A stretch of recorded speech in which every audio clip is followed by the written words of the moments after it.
Primero que todo, agradecerles esta invitación y agradecer la iniciativa de todos los colegas en la clínica alemana que han estado trabajando por el área de salud mental perinatal.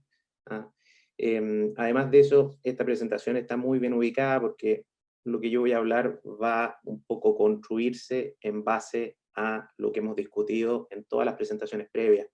Entonces es muy oportuno como para poder ir confluyendo en algo tan importante como es una decisión en este periodo perinatal. Y parto con una diapositiva que puede ser un poco provocadora. Quizá alguien podría pensar incluso desubicada por lo abstracta. Como un doctor parte con una ecuación, ¿no es cierto?, matemática, ¿ah? Para hablar de decisiones relativas a humanos, ¿no es cierto?, a seres queridos, a alegrías, a preocupaciones, a lo más importante que uno puede tener, como es un hijo o una hija, en un proceso particularmente sensible, como es el proceso perinatal, desde el periodo de fertilidad hasta el periodo, ¿no es cierto?, de embarazo, posparto. Pero es precisamente porque somos humanos, precisamente porque tenemos limitaciones, tenemos constricciones, tenemos sesgos, que es muy importante poder apoyarnos, ¿no es cierto?, en recursos lógicos, en ciencia, en datos, en evidencia, para poder maximizar la probabilidad de ayudar a esos seres que queremos, ¿ah? Para poder disminuir al máximo posible el sufrimiento. ¿Ah? Y en eso muchas veces la intuición nos engaña, sin querer. A veces la intuición nos falla y nos equivocamos. Y si bien el error no es eliminable, sí podemos tratar de corregirlo dentro de todo lo que podamos.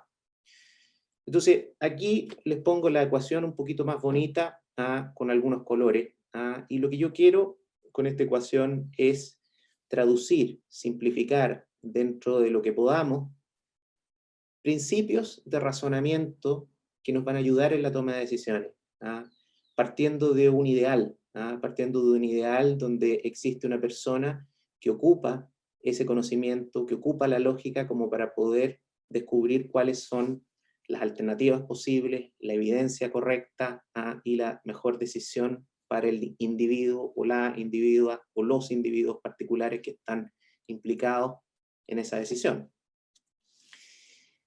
En la parte izquierda, ¿no es cierto?, de la ecuación tenemos aquí esta decisión. Los matemáticos les encanta poner símbolos, ¿no es cierto? Entonces la D implica una decisión o una situación decisional, y la A es una acción posible o un curso de acción posible.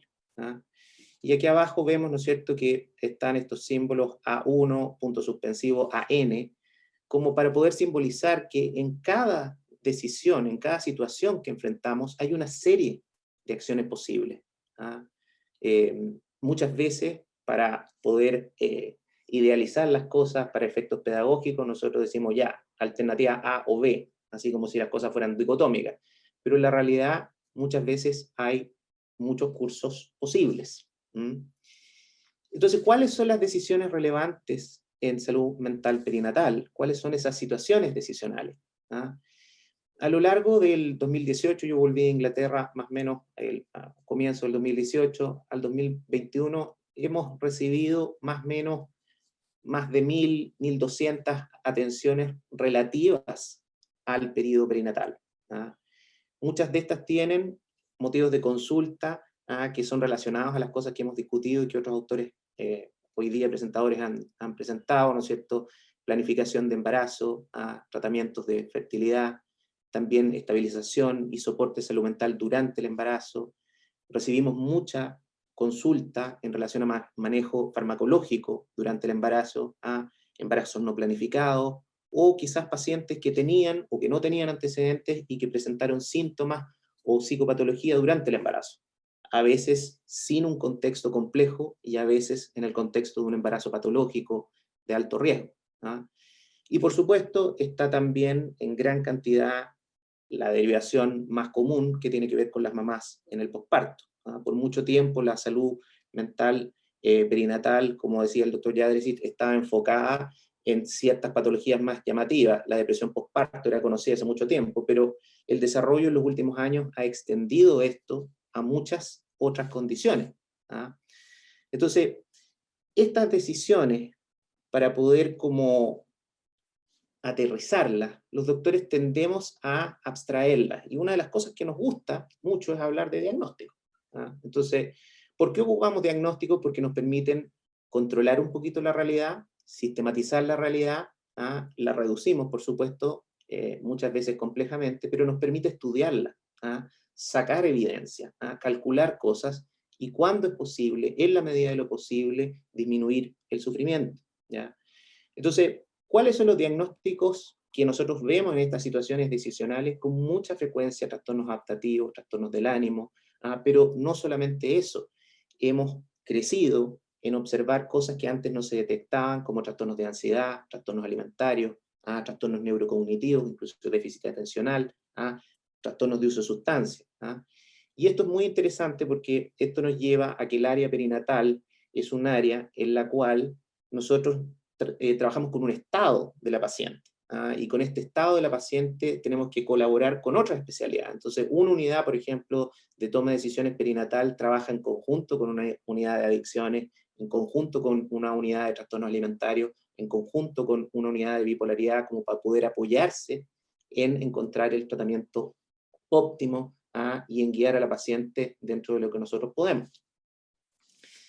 Entonces, es ahí como nosotros tenemos varias estadísticas, ¿no es cierto? Y esto es interesante, en particular con esto lo conecto con la presentación del doctor Jadricic, en torno a que estos números son números referenciales, pero una de las cosas más bonitas que hemos tenido es que en los últimos años se ha logrado sistematizar conocimiento y hay cada vez más investigación para tener datos locales, para tener datos en relación a qué es lo que está pasando con nuestras mamás, con nuestros padres, nuestros hijos en el contexto chileno. Falta mucho, pero han habido muchos precursores que han permitido que empecemos a ganar conocimiento con respecto a qué es lo que pasa por acá. Es así como uno mezcla dentro de estas aproximaciones a las decisiones información que viene de afuera, de otros contextos con información local, y es así como uno le va dando importancia a ciertas cosas. Entonces, por eso podemos hoy día tener cifras que son bastante llamativas, como por ejemplo que 1 de cada 2 embarazos no es planificado, y eso es importante para la toma de decisiones, o como 1 de 4 mujeres, casi un 80%, ¿no es cierto?, toma algún medicamento durante el embarazo, y que este es un problema que de alguna manera ha ido creciendo en cortes comparativas entre, por ejemplo, el año 95 y el 2018, han habido aumentos significativos de trastornos del ánimo, en este caso reportes de depresión durante el embarazo. Pero estos son los diagnósticos, estos son las estadísticas que forman parte de estas situaciones, y los pacientes nos presentan cosas distintas. Me gustó mucho la presentación de Macarena, la presentación previa en torno a la vivencia, porque las situaciones que nos presentan los pacientes no son diagnósticos, las situaciones no son estadísticas poblacionales, ellos se presentan con experiencias, con narrativas concretas y con gritos muchas veces de ayuda en torno a qué hacer en una situación compleja, una situación en la cual nadie quisiera estar, pero desgraciadamente, por razones que van más allá de la voluntad, uno se encuentra. Entonces aquí, por ejemplo, les pongo algunos extractos, ¿no es cierto?, de algunas de las frases, de miles de frases de pacientes, por ejemplo, para mostrar qué tipo de cosas son las que llevan ellas a la mesa. Doctor, tengo depresión crónica, ¿puedo seguir mi tratamiento con venlafaxina si me embarazo? ¿Qué le podría pasar a mi hija si continúo con litio y Rabotril hasta el parto? Doctor, no duermo, tengo mucho miedo a no ser capaz, tengo miedo a fallar. ¿Qué me pasa? ¿Qué puedo hacer? No sé qué hacer, doctor. Perdí a mi hijo. Tengo una tristeza infinita. ¿Yo lo maté? ¿Pude hacer algo para evitarlo? ¿Qué pasa si le transmito pena y angustia a mi hijo? En eso las presentaciones, ¿no es cierto?, que hemos visto hoy día han mostrado que hay ciertas asociaciones, ¿no es cierto?, entre estrés materno y ciertos resultados que no son deseables. La culpa es algo muy importante en las mamás. Entonces hay una relación bidireccional entre la información que tenemos y qué es lo que va pasando emocionalmente con nuestros pacientes. ¿ah?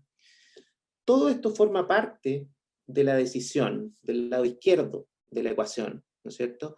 Y ahí el mensaje primario que quiero transmitirles es que muchas veces, como doctores, tratamos de simplificar la cosa y actuamos como si fueran decisiones dicotómicas, ¿ah? Con dos alternativas, como les decía previamente. Continúo con venlafaxina o suspendo venlafaxina. Pero la realidad es bastante más matizada, ¿ah? La realidad muchas veces es más compleja, ¿ah? Y yo me veo en la obligación de considerar puntos medios, un degradé entre distintos tipos de cosas. Es cierto que para algunas situaciones, en particular para los obstetras, hay momentos clave, ¿ah? Momentos donde el camino se tiene que dividir, ¿ah? O interrumpo el embarazo o no lo interrumpo, ¿ah? O saco esta guagüita y me la juego porque va a estar mejor afuera o va a estar mejor adentro, ¿ah? Pero de todas maneras, dentro del proceso es muy importante poder darse cuenta de que hubo otras decisiones que fueron tomadas o que influyeron para llegar al momento donde estábamos. Por eso es que cuando se trata de pensar en la toma de decisiones, es bueno pensar más ampliamente, pensar en grado. Entonces, por eso hay distintas opciones. Yo me dedico más que nada a la parte de medicamentos. Entonces, por ejemplo, ahí las opciones son observación clínica, inicio, mantención, reemplazo, modificación de dosis, suspensión, suspensión abrupta, suspensión progresiva, ¿ah? Psicoterapia, medidas ambientales. ¿Ah? El abanico de posibilidades es amplio.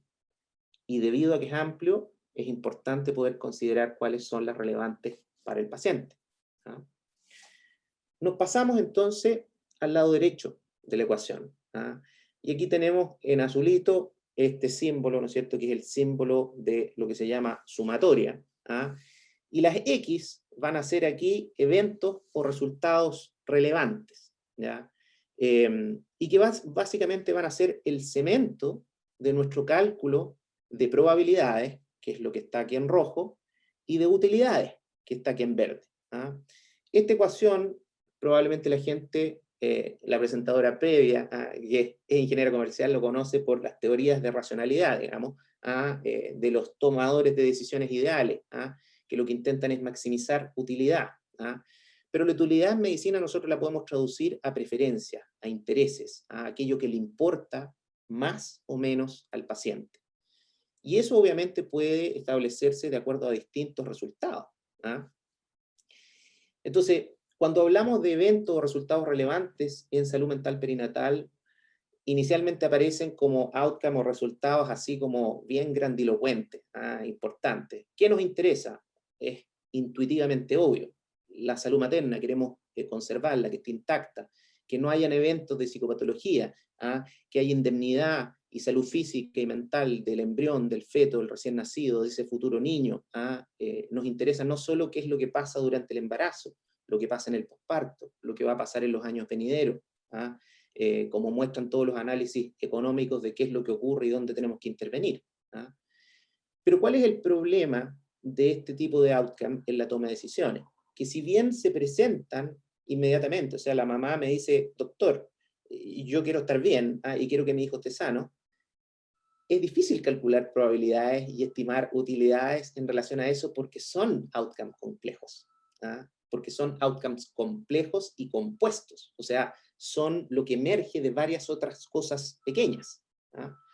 Entonces, ¿cómo podemos un poco traducir eso? En ciencia, lo que hacemos es básicamente investigar de a poquito y tratar de repartir estos outcomes de interés, cortarlos, dividirlos en módulos más pequeños que sean más manejables, que sean más entendibles. Y es así como llegamos a varias de las estadísticas que, por ejemplo, vimos en la presentación del doctor Jadrecic en torno a cuáles pueden ser las consecuencias o las asociaciones a, por ejemplo, la patología mental tratada o no tratada durante el embarazo. ¿Por qué esto es importante para la toma de decisiones? ¿Por qué estos son los outcomes? Porque cuando una mamá, cuando un papá vienen y se acercan para preguntarme por los medicamentos, por qué es lo que hacer con su tratamiento durante el embarazo, este es el material de la discusión. Tenemos que hablar de recaídas clínicas, tenemos que hablar de suicidio, de infanticidio, de preeclampsia, cesárea, psicosis postparto, pérdida, parto prematuro, bajo peso de nacimiento, ¿no es cierto? Alteraciones cognitivas, retraso psicomotor, psicopatología en ese futuro niño. Cosas técnicas y cosas no técnicas. y hay que desarrollar una habilidad, una técnica, un arte en poder ir comunicando ese conocimiento de manera asequible. ¿Ah? Yo no saco nada tirando estadísticas. Después les voy a explicar por qué. Necesito traducir eso en términos que puedan ser utilizables por los pacientes. ¿Ya? Muchas veces, ¿ah? Las probabilidades que nos van a interesar, ¿ah? Para separar un poco esta parte, nos vamos a enfocar primero en las probabilidades, son probabilidades que se llaman probabilidades condicionales. ¿Ah? Esa es una expresión matemática, ¿no es cierto? Aquí está el outcome de interés, esta rayita quiere decir condicional a una intervención A. Y entonces, por ejemplo, en una toma de decisiones simplificada, a mí lo que me interesaría sería saber la probabilidad de recaída clínica de un paciente condicional a la mantención de venlafaxina versus la suspensión de venlafaxina. En ese mismo proceso decisional me interesaría saber la probabilidad condicional de una malformación cardíaca, de algún defecto septal, por ejemplo, manteniendo venlafaxina versus no. ¿Y por qué? Porque variaciones en ese tipo de porcentajes son aquellas cosas que me van a iluminar la recomendación y que le van a permitir al paciente decir, ok, me inclino para acá o me inclino para acá. Poder llegar a una decisión informada. Sin embargo, llegar a esas probabilidades no es fácil y uno puede perderse en el camino, ¿ah? Porque esas probabilidades no son probabilidades que están en un espacio vacío, ¿ah? Son probabilidades que ocurren en poblaciones definidas. Aquí volvemos al tema de los diagnósticos, por eso es que ocupamos diagnósticos. Pero los diagnósticos son generalizaciones y en realidad a lo que a mí me interesa en la toma de decisiones clínicas es el paciente individual.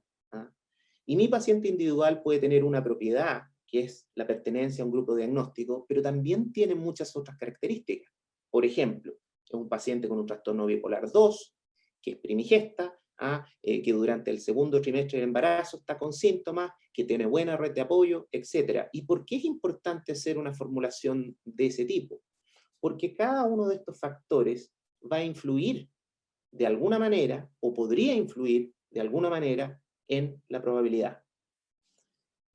Ese es el desafío, ¿no es cierto? Entonces, ¿cómo uno parte y trata de amarrar un poco esto? Los doctores vamos a la literatura, entonces partimos por el diagnóstico y vamos a ver si hay estadísticas relevantes, ¿no es cierto? Entonces ahí uno puede decir, recaen las pacientes con trastorno bipolar y vemos que hasta 4 de 5 pacientes con trastorno bipolar que suspenden el tratamiento pueden recaer. Sin embargo, la pega no termina ahí, porque si la termináramos ahí, muchas veces podríamos hacerle un flaco favor al paciente y aplicar probabilidades que realmente no son relevantes. Entonces, yo tengo que tratar de obtener más información de mi paciente de tal manera de ver si es que, por ejemplo, en la literatura hay clases de referencia más específicas. ¿Quiénes específicamente recaen? Parece que las que más recaen son aquellas que tienen cuadros severos, pero los leves se comportan distintos. ¿Ah? ¿Cuándo recaen? ¿Por qué es importante saber cuándo recaen? Porque los efectos de los remedios no son iguales en el primero, en el segundo o en el tercer trimestre. Por lo tanto, si hay literatura que me puede informar esta decisión, yo tengo la responsabilidad de ir a buscarla, pero tengo que ir a buscarla una vez que yo tengo la información sobre mi paciente para tener la clase de referencia adecuada. Así nosotros podemos encontrar probabilidades condicionales para distintas cosas. Por ejemplo, la probabilidad de preeclampsia como outcome negativo en el caso de pacientes con trastornos del ánimo y ansiedad, la probabilidad de presentar microcefalia en el caso de pacientes con trastorno bipolar, teniendo como grupo control pacientes sin trastorno bipolar, o otras cosas o outcome de interés como bajo peso, nacimiento, parto prematuro, etcétera, o pequeño para la edad gestacional.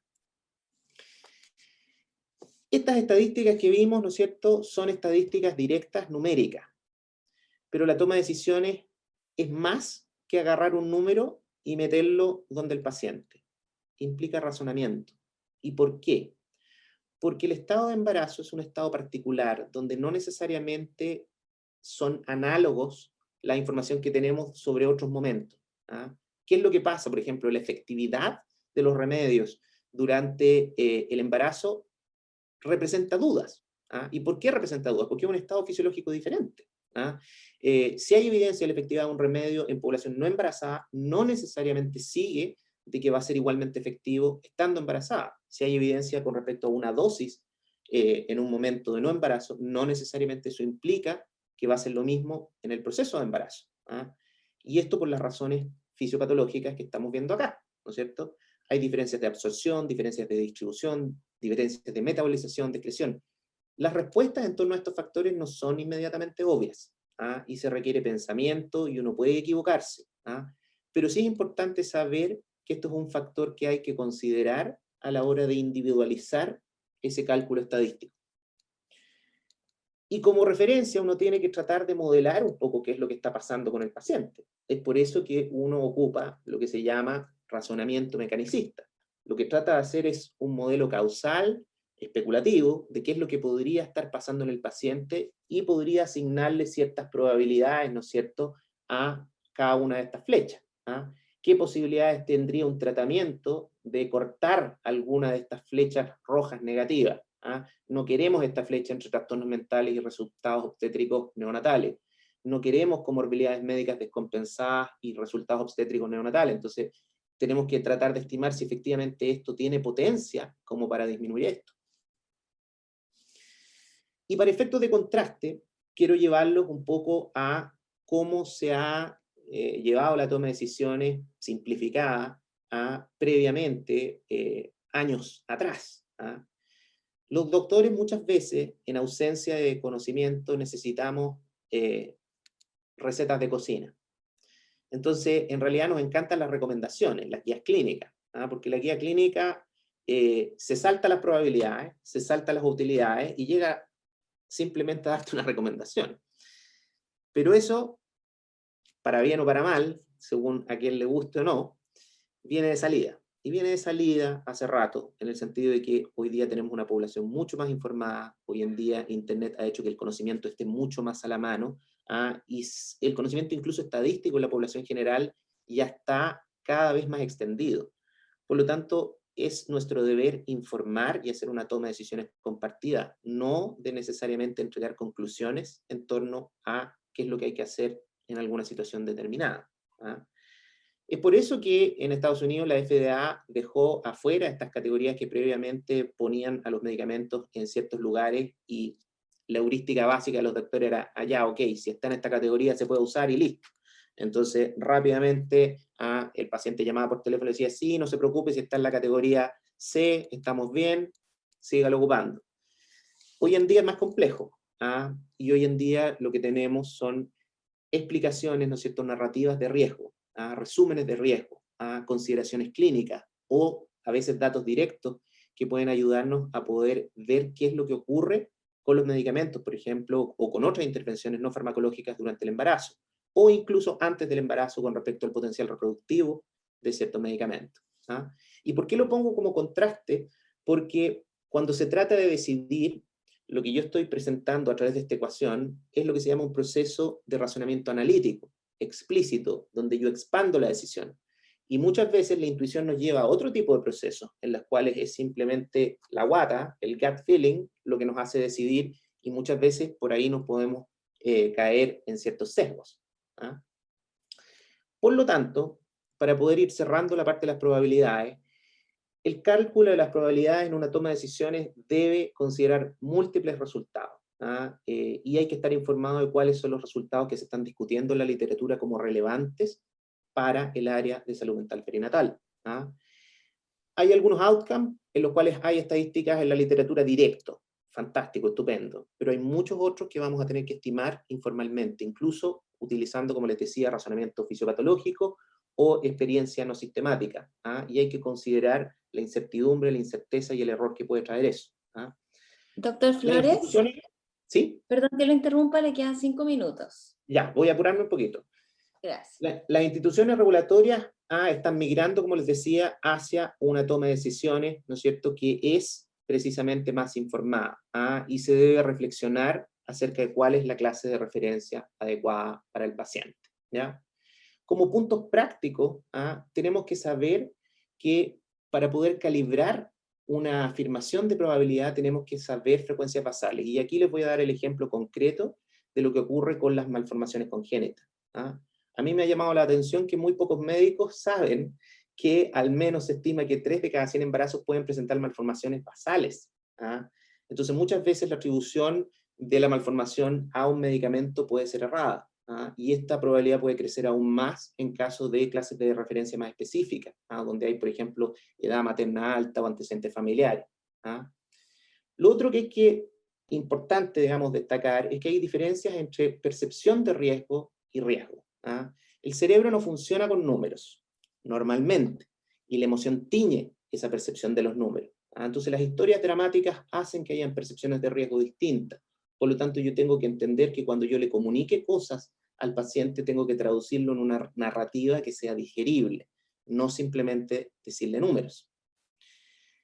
Y aquí una parte central, que es donde yo diría que está la diferencia entre un clínico que es hábil y el clínico que no, es que los datos del paciente no están expuestos así como disponibles para ser utilizados. Yo los tengo que buscar. Yo tengo que hacer una historia detallada, yo tengo que establecer un vínculo con el paciente como para poder decir, ok, lo que ocurre es esto, esto y esto. Y tengo que ir a buscar esa historia psiquiátrica, a buscar los datos relevantes. Si yo no los voy a buscar, no voy a hacer un buen cálculo de probabilidades. Para ir terminando, en la segunda parte vienen las utilidades y las preferencias. Y esto es relevante porque las utilidades y las preferencias determinan la decisión. No es solamente un tema de calcular probabilidades, es un tema de estimar qué es lo que es importante para el paciente. Entonces, de acuerdo a cada uno de estos resultados, yo tengo que tener alguna idea de qué es lo relevante para la paciente o no.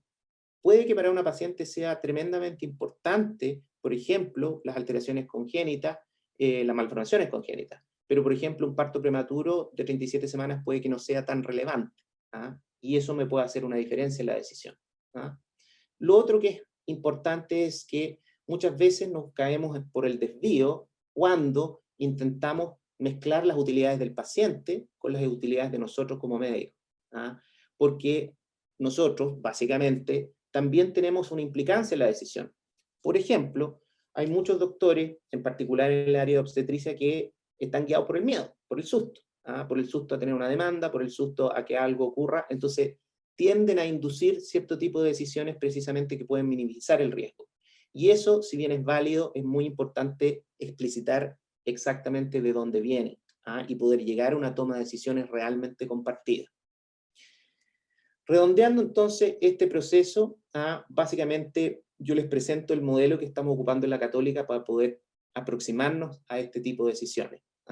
Y esto implica buscar las probabilidades asociadas a distintas clases de referencia, teniendo la mayor información posible acerca del paciente.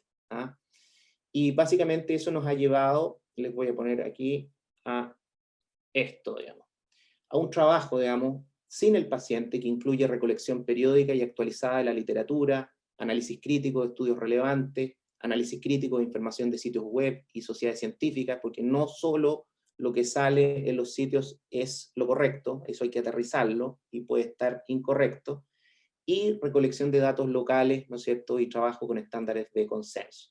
Eso mezclado a un trabajo con el paciente nos lleva, ¿no es cierto?, a una evaluación clínica individualizada, a un registro de información sistemático, a una comunicación explícita de la información y a una toma de decisiones realmente compartida. ¿Cuál es el objetivo y dónde terminamos con la matemática?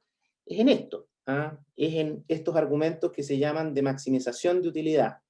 Si yo realmente me preocupo de mi paciente, y realmente me interesa ayudar a mi paciente, me voy a preocupar de tener conocimiento para saber cuáles son las probabilidades relevantes y me voy a preocupar de evocar cuáles son las preferencias importantes para él. Y así voy a llegar a aquella decisión que minimice el perjuicio y que maximice el beneficio. Muchas gracias. Voy a dejar ahí una última diapositiva con los miembros de la Unidad de Salud Mental Perinatal que nos han ayudado en todo esto. Sofía Ile, Trinidad Link, Alberto Aedo, Cristian Weiss, Luis Catino, que está en el sur, Igor Aedo, María José Silva y la Victoria Vinta. Muchas gracias.